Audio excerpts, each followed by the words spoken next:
The carriage was parked by the stables when he caught up to it. He circled around a wagon of hay as the elves inside stepped out. 4 of them were dressed in plates of steel that marked them as soldiers.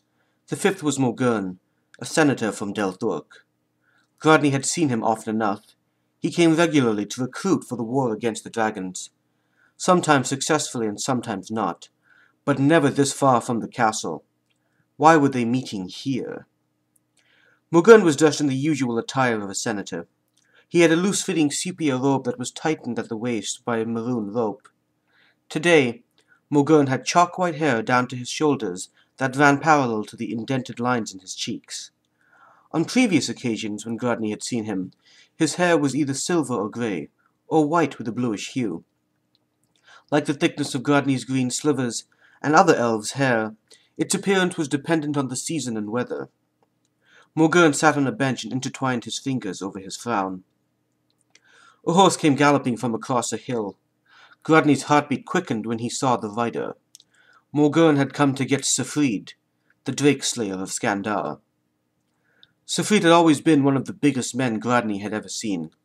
If there was any elf who looked able to slay the monstrous drakes, it was Sifrid. But Skandar had never before allowed for Sifrid to join in the war against the dragons at Del Thurk. They found him too valuable to send away. Grodny shifted nervously as Sifrid got off his horse in front of the senator. The knight had long blonde hair down to his shoulder blades. Grodny liked him best in summer, when his hair was a lustrous red. Morgurn stood up and shook Sifrid's large hands with both of his and bowed.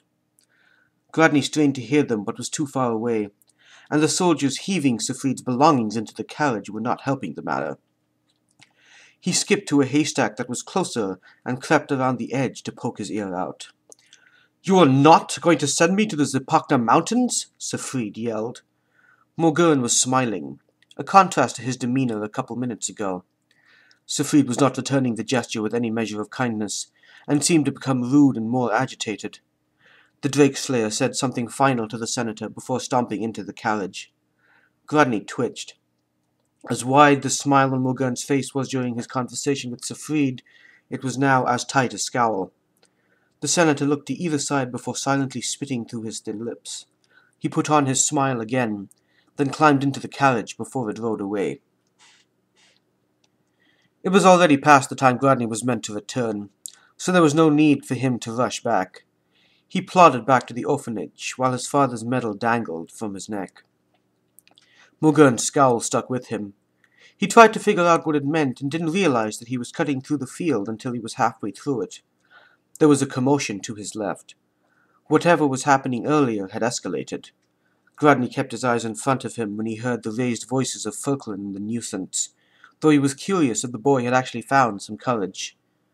The words were unclear, but the tone changed as he passed by. Grodny fought down the urge to acknowledge that everyone was staring at him. What had the nuisance been telling them? Grodny made sure not to change his pace as he walked off the field and toward the orphanage. It was very late now.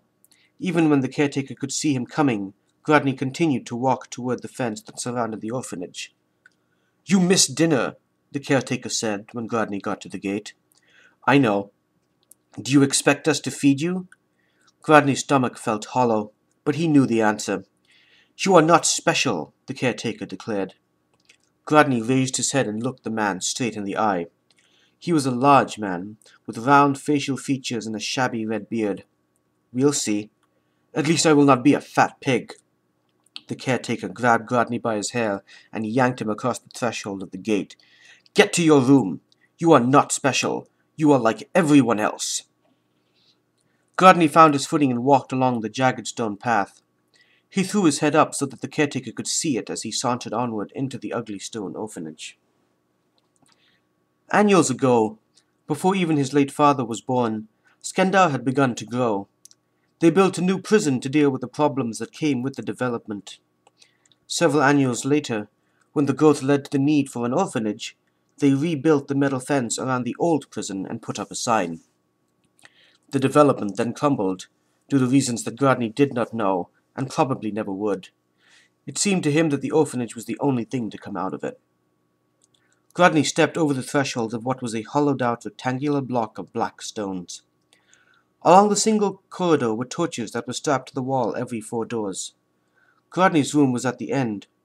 It was the closest bedroom to the room of confinement that was used to punish the orphans when they became too rowdy. The caretaker figured that he would be saving himself a lot of trips by putting Grodny as close to the confinement room as possible, and Grodny had little argument to say otherwise. He stepped into his room and closed the wooden door behind him. He bent his hands against themselves before stretching his arms, legs, and back. The caretaker had lied when he said Grodny was like everyone else. Orphans in Skandar were less than anyone. They were taken care of not out of compassion, but out of reluctant debt. Beyond that, they did not care that he was the son of the heroic Yorn, the Dragon Slayer. Grodny lifted the medal from his neck. It was the only thing in his entire room that was spotless. Engraved upon the gold disc was a detailed sword upon a background of low mountains. Heavy rain was falling at a diagonal, and a streak of lightning cut everything except the sword in half. The sword signified the warrior's valor, while the storm represented the furious strength in which elves thrived. The medal was awarded to Yorn for having slain so many dragons on the border of Skandar. It was that achievement that led him to leave several years ago for Del Thork, the elf base that had been built specifically to kill the dragons that gathered in that region. The medal was all that had come back. It was given to Grodny minutes before he was moved to the orphanage. Grodny kept it with him always. He let it fall back around his neck. He wrapped a layer of cloth around his hands, and then threw a fist against the door. He shook the pain off while removing his tunic, then threw his other fist into the wood in exactly the same way. He collected himself and began to assault an imaginary foe, using front kicks and straight punches that he had seen the soldiers using. Skandar used to take care of him, when his father was alive and at war with the dragons.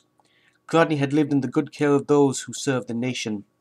That all changed when the dragons killed his father, when he had become abandoned to the orphanage. Now he was forgotten in a nation that did not care of the atrocity that the dragons had committed against him. His breath was heavy as he danced around his small room. He hadn't learned to pace himself. He tried a hook kick, but it left him off balance. He'd seen a soldier lose a fight for doing the same thing, so Grodny tried it again and again until he did it without staggering. His father was a great dragon slayer. No one ever disrespected him, and no one equaled him in battle. Skandar had taken care of Grodny out of fear of what his father would do to them if they did not. Grodny sidestepped left and right before he bent low and rammed his knuckles against the wood harder than he meant to. He stumbled and fell on his back. He would be Yorn. He would avenge his father and show Skandar and the dragons what they had made, and Sifrid would be in awe of him. Grodny imagined the door to be a drake and fiercely elbowed it. The vibrations of the attack rattled through his entire arm. He yelped before falling to the floor again.